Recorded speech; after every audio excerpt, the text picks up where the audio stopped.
Hello everyone, welcome to today's show. My name is Spencer Walsh. We are live today with an early news flash. And we do got a lot of good stuff coming for you today. An economic upturn is beginning. It began under Obama, but who can say it is their own? President Trump or President Obama? We will discuss also how Paul Manafort raised millions for himself, even as he still ran Donald Trump's campaign. Robert Mueller, could he be in trouble? Is he under threat for the Republicans? Take a look at what happened with Chris Collins, as well as the possibility of ranked choice voting in national elections, so we can avoid the spoiler third-party solution. Also, NPR has interviewed a racist. That's what we have today. And also joining us, very excited to have Glenn Bradford with us. Glenn, thank you so much for joining us. Oh, a pleasure, and it's a joy to be with you in person. Yes, for the first time ever, we are in person, sitting face-to-face across from each other today. So we all know about this standard measure, nearly every standard measure. The American economy is up. It's doing well and better than a year and a half ago before Donald Trump was elected president.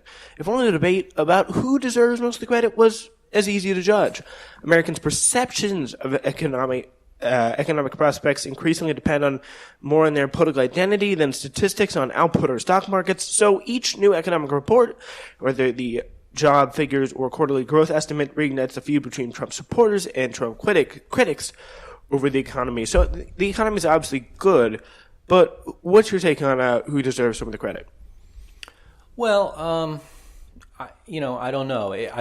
It's kind of hard to say how much the tax bill, which is now law, affected the economy. Job growth has continued on its upward march. It's been a pretty incredible sustained run. It's like going on 10 years now. So that's phenomenal. Wages, though, have been still surprisingly slow to gain, and a lot of Trump voters, I think the Trump vote is probably split between more wealthy Republicans who really like what Trump's been doing, especially with the tax law. But I would think that a lot of Trump supporters who live in the red states who aren't particularly wealthy are not seeing the benefits by Trump policy all that much. Yeah, I mean, there is some a little bit of a discussion and debate about who is getting the most out of it. So Americans' perceptions, they are good. They're based on political identity. But then again, do you think Americans will know? Because, if Americans, especially the more rural, middle-class voters who did vote for Trump, would they really feel it if they're being constantly barraged by good media coverage? How would they really understand that their pockets are not being increased when they could be under a Trump economic system with the tax bill? Yeah, the problem is wages, right? I mean, probably most of Trump's supporters have jobs. They're just not seeing their wages go up. And, typically middle-class Americans are not heavily invested in the stock market, so they're not seeing any benefits from surges in the stock market, for example. So I think it's the reason why you don't see a lot of Republicans, and you don't see the president himself on the campaign trail for the midterms touting very much their tax law and sticking more to different kinds of issues. Yeah, Republicans like Paul Ryan and Mitch McConnell say focus on the tax cut, but Donald Trump, who's probably his political instincts are better on this, is saying, we should focus on immigration, we should focus on the same issues that won me the race last time. And that seems to be what's going to work for him because, if you really start delving into the specifics of the tax law, maybe he wasn't, I'm sure he was fine with it, but if you really start delving into the specifics, it could be a little bit problematic once a really good Democrat gets to challenging this. Yeah, Trump knows just from being on the campaign trail in the 2016 election, he knows when he gets the best response from the crowd. And it's been on all these cultural issues, immigration, building the wall, draining the swamp. These kinds of things are what rouse the voters, and he is going to stick with that in the midterms. Yeah, so in the 18th months before Trump moved into the White House, 3.7 million jobs were created. 7 in 10 Americans said they're doing fine or living comfortably, and the economy grew. And in the 18 months since, 3.4 million jobs were created, so a little bit less. And 7 in 10 Americans say they're doing fine or living comfortably, and the economy grew. So relatively the same, except for the number of jobs, which is just a little bit less. Stubbornly slow wage growth and wide income gaps have spanned both periods. Because, the economy is, let's be honest, Trump really hasn't put in any major economy booster other than really the tax plan. But, the economy relatively has been the same, other than the stock market and just continued employment.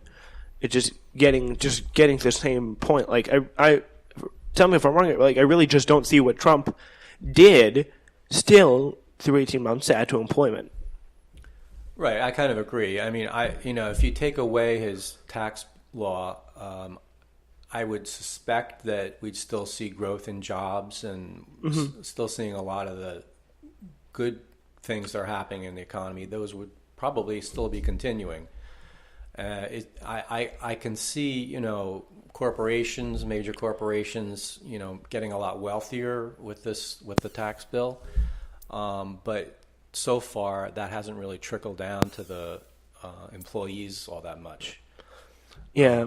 I really don't see that happening, though, because we know that the benefits go to the top 1% of this, and people have really done a good job of, I think, when that was in the process of being passed, of really hammering that home.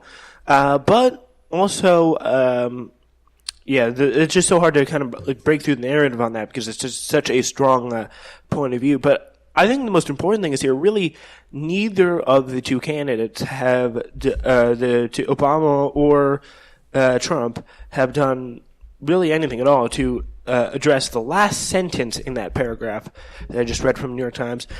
Stubbornly slow wage growth and wide income gaps have spanned both periods. And that is what people say when they say, they're disenfranchised. I feel like they've been left behind. Wage growth, income inequality, the top 1% getting more and more of the wealth. And really, in the end, I think if someone has a plan to do something about that and talks about income inequality, and also, by the way, I am getting to it that's the highest inflation in 10 years, so it's interesting. But I think if someone comes up with a plan for stubbornly slow wage growth and wide income gaps, income inequality, I think they could be really successful with their economic message, because that's what people are suffering the most with now. Yeah, a lot of, I think I read an amazing statistic about income inequality where something like close to 50% of Americans do not have sufficient enough savings to deal with, a major expense. If their car breaks down and they need to buy a new car, for example, and they can't afford one, and then that has ramifications on being able to get to their job, and it has the ability to, put them in some dire straits financially. And, that's a huge statistic of for Americans to be in that kind of quandary. And yet you hear about how great the economy is. So it doesn't seem like at least half of America is really responding favorably to all this good economic news. And I know that Trump was talking about, I haven't heard much news on it lately. This was maybe 2 or 3 weeks ago. He was talking about another, tax bill 2.0 to try to give more tax breaks to the middle class. But I don't know that that's really gotten any traction in Congress. Yeah, I mean, at this point, based on what Trump's already done for the rich, I really don't see how we can give any tax breaks without not having enough money to fund things that we need in the government, which is very disturbing. But that little point you're mentioning before, it's 46%. Or more recently, 40% of Americans say they cannot cover a $400 emergency expense. So even for emergencies, they just will not be able to cover it. And that's just, like, for some people, that's like, what? That's crazy. But for other people, that's their reality. And I think that's the problem. I think if we really want to put our finger on it, that's the problem of the economy that we really need to know about. And things, salesmanship, though, seems to have an impact. Business and consumer sentiment are higher than before the election. The share of public says the economy is improving has grown, according to Gallup surveys. So do you think it's possible that more people are getting more comfortable, or maybe it's just the economy lulled in the false sense of security, but just seeing the stock market rise, employment numbers continue to rise, or do you think the real economy, I mean, it is getting better, but like, do you think the sense of security here is false? Yeah, I think it is. I mean, like I was saying before, there's two kinds of Republicans now. There's the middle class Republicans. These are the people who show up at his rallies, and then there's the the standard richer Republican who likes, generally speaking, Republican fiscal policy. Who doesn't really like Trump for Trump, right? But likes Trump's policies. They like his tax law, for example. Yeah. And I think the richer Republicans are seeing the benefits of this kind of economy, but the middle class Americans who are Trump supporters are really not. The reason why they like Trump is not because there's more money in their pocketbooks, but because they like what he's saying about the NFL players and needing to build the wall and keeping immigrants out of the country and things like that. Yeah, that just seems to be what is really grabbing their attention. And there is some polls that have shown to back it up, and people just say, like, as long as he tells those NFL players the what for, then I'm fine with him. And it's really quite an incredible thing to say. So at the same time, however, both presidents have had more trouble transforming their economic success into more general support.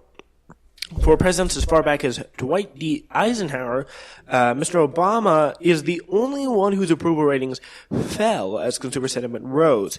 Lynn Favreck, a professor of political science and communication at the University of California UCLA said, and a co-author with John Sides and Michael Tesler of a coming book in the 2016 presidential campaign. So, yeah, that seems to be very important because it's something that, again, we talked a little bit before about salesmanship. It's just so important that there is some good salesmanship, and that's probably when the economy is good or even appears to be good, you got to really hammer it home because that's going to really matter with voters. And when they think you're the one who's going to help the economy, it's going to be a big deal. So, I mean, that to me kind of seems like one of the weaknesses of Obama's whole operation there. I don't know about you. Are you talking about Obama? Yeah, Obama, just not like selling his good economy. Yeah, I don't remember him doing that. You're right.